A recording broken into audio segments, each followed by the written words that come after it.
Our next presenter is Dee Patriquin, and she's a PhD candidate at the University of Alberta. And Dee's topic is lessons learned, building trust and lessons learned. Now, just a little bit about Dee. I first met Dee actually when the Beaver Hills Initiative started. She was part of the consulting crew that we had that got us on our way. And it was great working with her. And we learned a lot. And it was, a bit of a rough road in the beginning, putting everything together. But I really appreciate the foundation work that you did and your personal commitment to it. And she is also one of the Beaver Hill girls because she lives right in the moraine, and it's a great place to live. So I'd like to introduce Dee to do that presentation. Thank you. Thanks, Glenn, and thanks for everybody being here tonight and participating in the signing of the Biosphere Reserve application nomination document. That's a huge accomplishment, and it's really fitting that we're able to do that tonight on the 10th anniversary of the BHI. I'm really happy to be here and be part of this celebration as well. I started with the BHI, in 2005, I think, helping build some of the foundation documents, as Glenn mentioned. And so it's been a transformative experience for me to be involved throughout that whole time as well. It's an amazing group of people, and the friendship and relationships that you build through that process have been really amazing, very different from a lot of other projects that I've been involved in. So I'm going to talk today about another accomplishment of the BHI. Forming a collaboration that lasts for, I speak too quietly, sorry. Forming a collaboration that can last for 10 years is something that is an achievement. That's significant in itself. And it didn't happen by accident. It was actually through some very careful planning. Trust in the partners that are involved in the collaboration, that's one part of it. Guy alluded to some of the other aspects. Trust in the science and trust in science-based decision-making is really critical. And finally, trust in collaboration, and especially voluntary collaboration, is really key as well. It's an unusual form of working together. It's very dynamic and fluid, and definitely involves trust on all partners. So the BHI at the beginning is something like the cat and the dog. Eventually, today, we've been able to find common ground and learn how to play together and do some really constructive things, maybe a little bit more constructive than popping bubbles on bubble wrap. But that accomplishment, that process, is what I've been looking at as part of a PhD study of the BHI, starting from its initial formation years and going through some of those turbulent, maybe, or more difficult times that Glenn's been alluding to as well. Before I get into the results of that study, I want to take you back to 2002 because it was a very different context in terms of management policy, in terms of what we knew about landscapes, how to manage them, some other really important political realities as well. We'll start with landscape ecology, which really took on as a science in the early 80s and 90s. This was basically the idea that you had to widen out the scope of management and of ecological study. You had to manage across whole landscapes, and sometimes those don't correspond with political boundaries. In the early 2000s, Parks Canada had just started its ecological integrity policy, and under that, they'd recognized that they needed to start working with partners outside of their boundaries, working on issues that cross their boundaries as well. This was new ground for a lot of people, and nobody really knew how to tackle it. So a very interesting and turbulent time in the management context as well. Keep in mind as well, in 2000s, we'd just come out of a period of protected areas management that really focused on land acquisition. The Brundtland Commission in 1987 suggested that countries strive for a 12% target, preserving 12% of your land base, getting the most representative landscapes that you possibly could protected in some way, shape, or form. And so the rush was on, not just parks and at the federal and provincial level we're looking at this. Municipalities were also doing natural areas inventories. By the time we got to 2000, a lot of that work had been accomplished, and now people were faced with inventories and wondering how they were going to actually manage those landscapes. Other people have alluded to the regional context as well. I think Candace in her interview talked about the idea of regional cooperation being not such a friendly term in the early 2000s. The regional planning commissions in Alberta were abolished in 1994. A lot of the land use planning requirements were handed down to municipalities, and that was cause for celebration for a lot of municipalities. It brought decision-making down to a local level, and a lot of people were really excited about that. Not so excited about maybe going back to another regional system. Around that time, the recession of the 1990s hit, though. So municipalities were handed new responsibilities and a cash shortfall on managing those. So trying to come up with new solutions to manage all kinds of landscape issues with a shortfall, new responsibilities. And lastly, we've heard a lot in various presentations tonight about the land use pressures that have been active within the moraine. The Edmonton-Calgary corridor has been a consistent growth area in Canada. It overtook the Toronto metropolitan area around in 2006 in that census period. And so dealing with urban growth, rural residential development was starting to come on the radar. Municipalities, as well as the protected areas in the moraine, were starting to grapple with different planning contexts and realities. And not just governments were becoming interested in this. Local conservation efforts started sprouting out in the 1990s in the moraine area. Conservation programs similar to that were being municipally funded. There were grassroots initiatives as well. NGOs became very interested in the moraine through this period and started setting up conservation easements. So a very dynamic context in terms of management, a lot of change as well, and not so many solutions. So the BHI stepped into a situation with various land use pressures that were affecting local residents, both established rural residential folks as well as agricultural users in that area, recreational users of the moraine, and commercial operations that had financial interests in the natural capital and the natural character as it existed in 2002. So it was really setting the stage for something to develop. No one knew what that form might take. This particular challenge is actually a global challenge. A lot of people are experiencing this particular pressure of urban expansion and how to manage that on rural lands. Just this summer, 3 different papers came out addressing aspects of that problem. In Italy, like many jurisdictions, the emphasis on land use and development has been on expanding out from urban areas. And that's started to impact rural landscapes, and rural residents are starting to push back. They would like to see their landscapes, their quality of life preserved and protected. Unfortunately, land use planning tools don't exist to be able to address that. In the past, rural areas have been viewed as a contiguous agricultural landscape. Other potential land values hadn't really been considered, and so the tools didn't exist. And certainly that's something that the BHI can relate to, and its partners in the early 2000s. In Britain, they've had to face this policy issue for many, many years.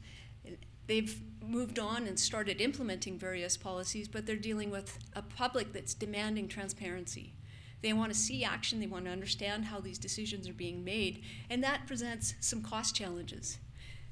Transparency and coming up with innovative solutions requires knowledge and information, and it also requires communication of that material back to stakeholders, decision makers, the public, other people that are involved in implementing strategies that might be designed and developed as well.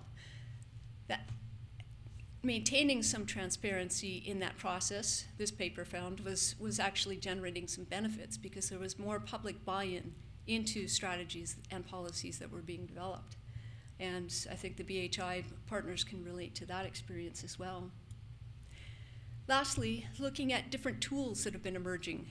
Coastline management, huge landscapes. big problems as well, and trying to display those, communicate them easily to a public, to decision makers, and really drive home the implications of decisions on those landscapes requires a mapping tool that is dynamic and can display change very quickly. Geographic information systems, GIS tools, you've seen some of the maps in Guy's presentation already, demonstrating the output and how visually impacting that is. It's a wonderful tool as a map, but it takes skill, again, it takes knowledge, both to develop that information, interpret it, and then apply it into policy. So there are options, there are tools for facing challenges around rural residential development and rural landscape protection and preservation, but they have costs and challenges associated with them as well. All of these things have in common dealing with change and how to innovate in the face of a changing context. This mess of words is very similar to what the municipalities and other government partners and NGOs were facing in the Moraine in the 2000s, early 2000s. Demands for information, transparency, evidence-based decision-making, participation, dealing with new tools, trying to be responsible in the selection of tools that were appropriate and decisions that were appropriate as well. Big, big challenge facing the BHI as the partners met for that first time 10 years ago. And I think we can all relate to that challenge of trying to keep up with change and technology.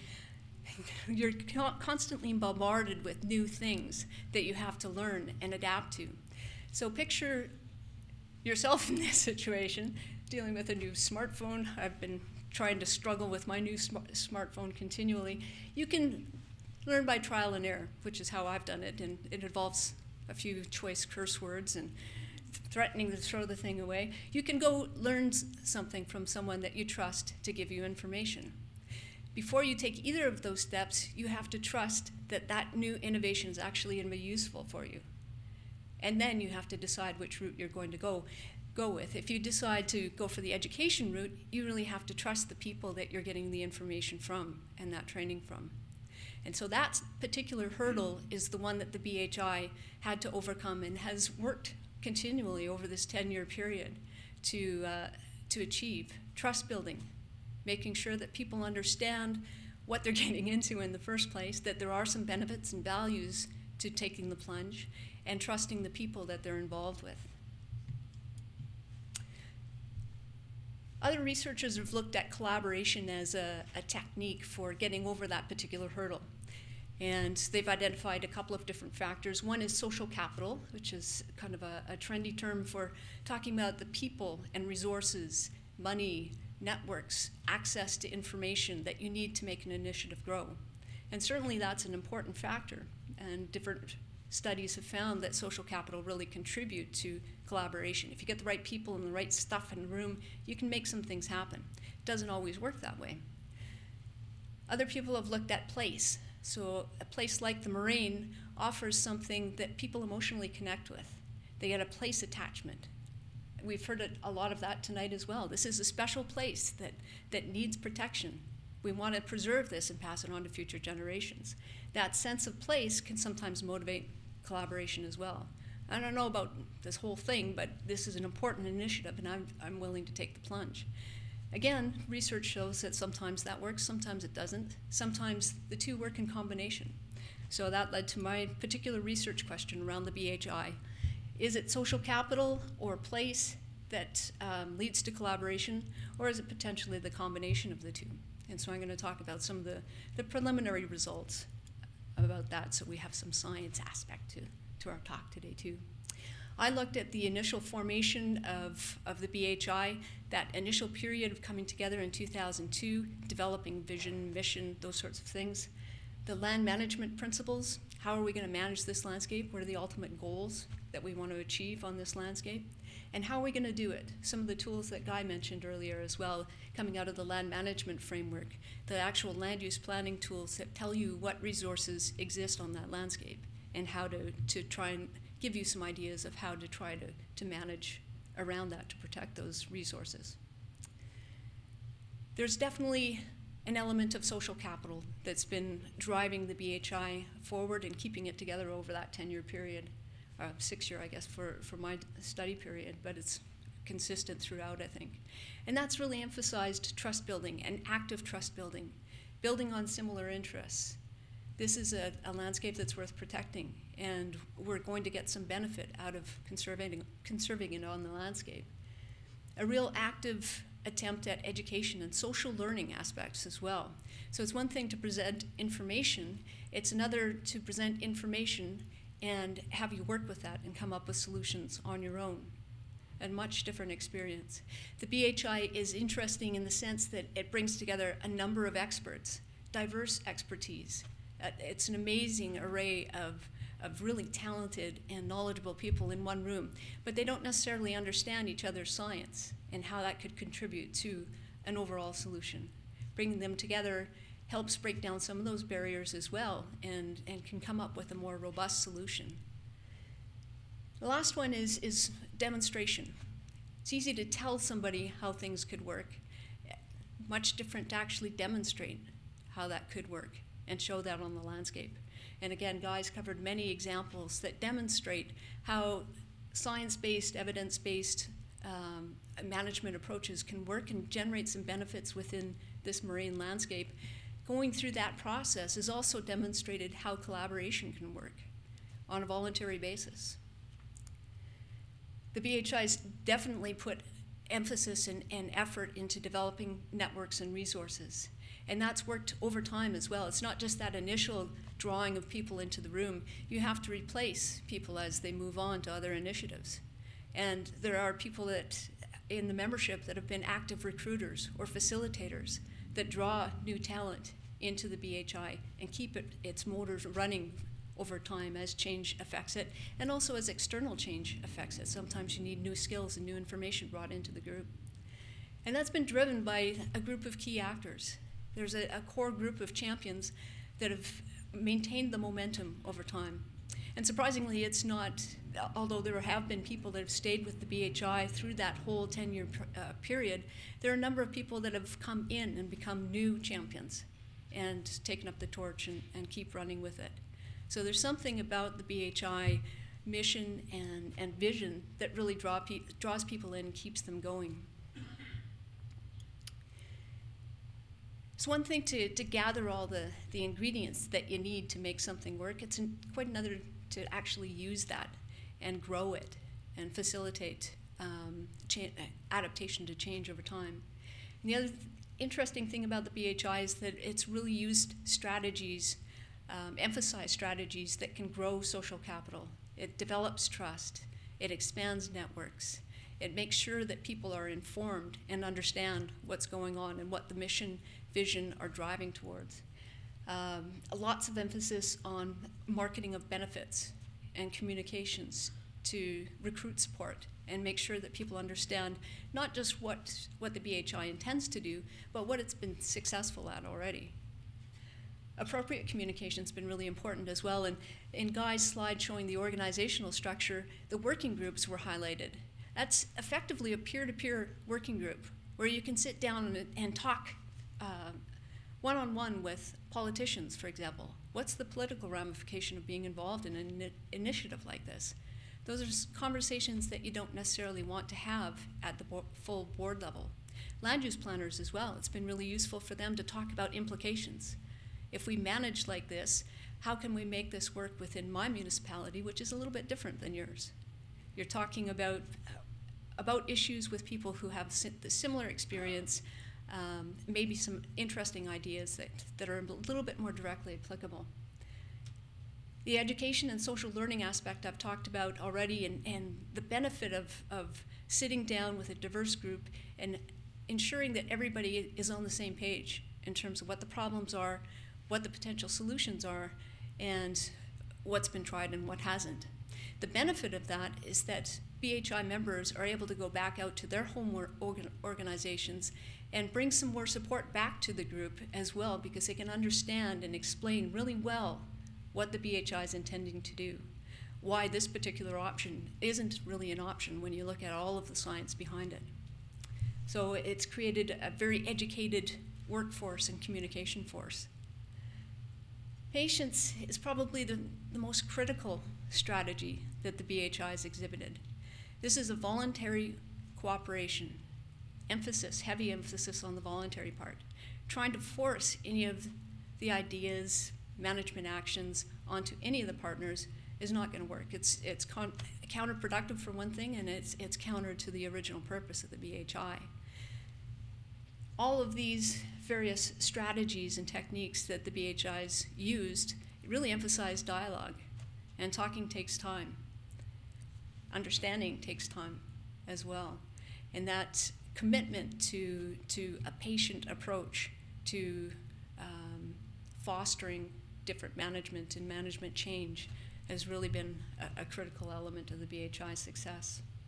So that's the social capital aspect. What about place? Is the moraine something that motivated action on the part of people? And the answer is yes.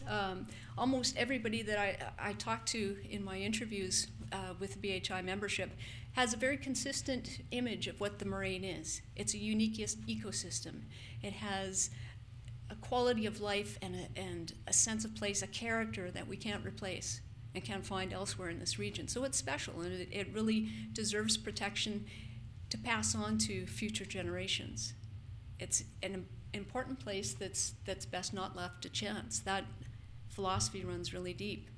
But it's interesting that the combination of the people, the circumstance, and the political will within the BHI has transformed that place into something that's more important, more of a motivator. It's not just the moraine itself. It's the moraine as a symbol of what you could do, that demonstration of sustainable development on a landscape. Right people, right place, and right time. People are recognizing that, and that's what's keeping folks involved in the BHI through that 10-year period. And I guess that's the ultimate answer to how did the BHI do it? How did the BHI develop a really enduring collaboration that's been able to do some really exciting things on the landscape over a 10-year period? Right people, right timing in terms of political context, right place. It's a place worthy of protection and protective action as well. But it takes the act of nurturing. People actually have to care enough about the organization itself and put the time into growing that and sustaining it to make sure that all of those things come through, all the dreams and visions that you've got in mind. And that's what's led ultimately to the collaboration that we see today. And that also is what hopefully the Biosphere Reserve nomination document will emphasize, and that's what will be recognized by UNESCO and the various reviewers that this gets passed on to. It's not just the accomplishments in terms of management action on this landscape, it's the ability to demonstrate how to collaborate in this way. So with that, I'll thank my various funders, the wonderful participants of the BHI membership who have contributed to my study as well. Thank you very much.